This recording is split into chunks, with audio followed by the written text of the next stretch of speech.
ყოველდღე გამოდის სასიხარულო ინფორმაცია, რომ ის ხალხი, ვისაც ვეძახდით ცრუ მოწმეებს, გამომძიებლები, მოწმეები, ექსპერტები რეალურად უკვე ვეღარ თანხმდებიან ჩვენებებში და ცვლიან ჩვენებებს და რომ ამავე დროს რამდენიმე პოლიტიკურ საქმეზე, მათ შორის ახობაძის საქმეზე ვერად და ვერ გამოვიდა სასამართლო გადაწყვეტილება.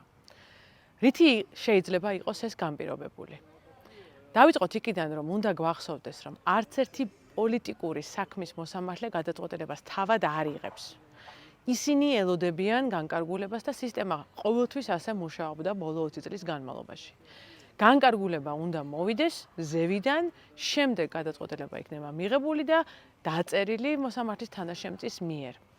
როგორც ჩანს, პირველ რიგში ჯერჯერობით სისტემაში ჩამოყალიბებული ეს გადაწყვეტილება არ არის.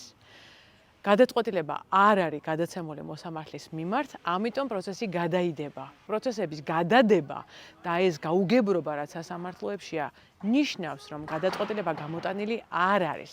ზევიდან დაკვეთა მიღებული არ არის.